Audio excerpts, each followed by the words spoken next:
On a l'impression que c'est un film, un blockbuster, qu'il va se passer des trucs, il y a des chameaux qui vont rentrer dans le studio, qui va se passer des explosions, des filles qui vont tomber des murs. Non, la plus belle arnaque de Sud Radio, c'est moi, les amis, je vous le dis. Comment ça va? Ça va. Salut. J'ai tout essayé, hein, Tariq. Non, mais je sais. En tout cas, moi, je suis content d'être avec vous ce matin, comme tous les matins. Alors, c'est fini pour les Bleus. Ouais. C'est terminé. Oui.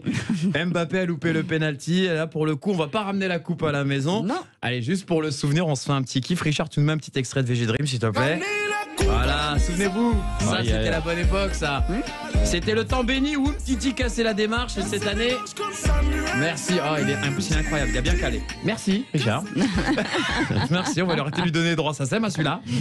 Il en a eu assez. Et cette année, le spectacle n'était pas sur la pelouse, mais dans les tribunes. Après le match, l'embrouille entre la mère d'Adrien Rabiot et tous les autres parents des joueurs. Véronique Rabiot. On la connaissait pas, mais maintenant, Véro, la petite Véro avec la petite coupe carrée. Alors, si vous voyez pas qui c'est Véro ou à quoi elle ressemble la mère de Rabiot, alors c'est un mix entre Philippe Etchebest et Fiona de Shrek avec les épaules de Jérôme Le Banner et la grande gueule de Gérard Depardieu. On la salue, bien sûr. Autant vous dire qu'il faut pas la croiser la nuit, elle. Écoute, non mais elle, c'est pas un contre un, c'est un contre tous. Hein. Oui. Elle a le sang chaud, Véro. Hein. Oui. Franchement, blague pas. C'est son fiston. Hein. Non mais si on peut s'arrêter 2 secondes sur la maman, elle c'est pas une maman. Hein. C'est un grand du quartier. Hein. Donc faut vite lui donner un Planète Rap sur Skyrock. Hein.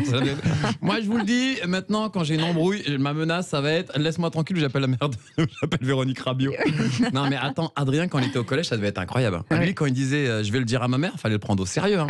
À mon avis les élèves avaient plus peur de ça que je vais le dire à mon grand frère. Franchement, elle devait venir à l'établissement. C'est sûr, elle devait venir à l'établissement avec un pitbull et c'est lui qui la tenait en laisse.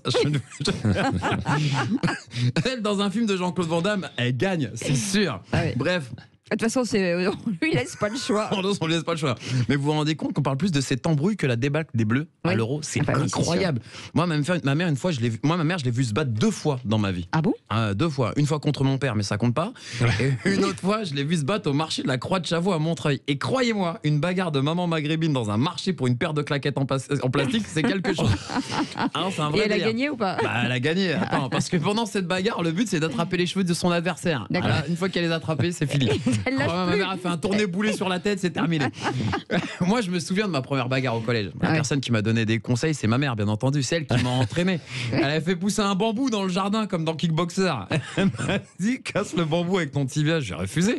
Elle m'a dit, prends tes affaires et quitte ma maison. Je dis, attends, mais j'ai 12 ans, pourquoi? Elle m'a dit, tu refuses de travailler. Et là, comme dans Kickboxer, j'ai commencé à taper dans le bambou. Jusqu'au moment où j'ai cassé ma jambe. Donc 2 semaines plus tard, je suis retourné à l'école, j'ai fait la paix avec Magali. Tout ça pour dire que la violence ne résout rien et c'est pas ça le football. On attend la France en 2022 pour la Coupe du Monde, les amis, ça c'est important. Mais cette fois-ci, je pense que ce sera la bonne. Ah bon? D'accord. Parce que là, Didier Deschamps, parce que Didier Deschamps va faire une défense centrale de fou. C'est sûr, on va avoir une défense centrale. Il a déjà demandé à Véronique Rabiot de prendre la place de Kipembe. C'est sûr, personne va passer. Voilà les amis. On va ramener la coupe à la maison. On l'appelle le bulldozer. Le bulldozer. Ah ouais, non, mais elle est sacrément burnée la maman. Hein. Ah oui, c'est ça.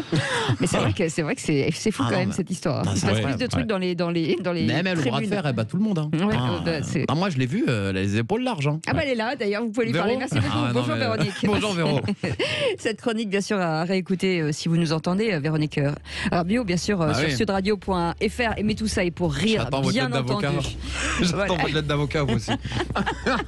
Non, c'est bon, vous en avez déjà plusieurs. J'en ai trop. Dans un instant, Philippe Bilger sera avec nous, Eric Revel pour le petit déjeuner de l'actu. Vous pouvez nous appeler 0826 300 300. On va certainement revenir sur cette vaccination, la vaccination dite obligatoire bientôt. Oui, alors bientôt, c'est-à-dire qu'il y a un projet de loi pour une vaccination obligatoire pour le personnel soignant. Alors c'est pas fait, ça risque d'être extrêmement compliqué.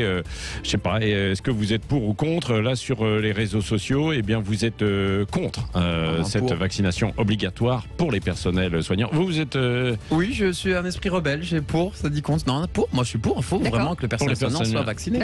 Mais il y en a beaucoup qui sont réticents, donc on verra ça. Vous pouvez appeler 0826 300 300.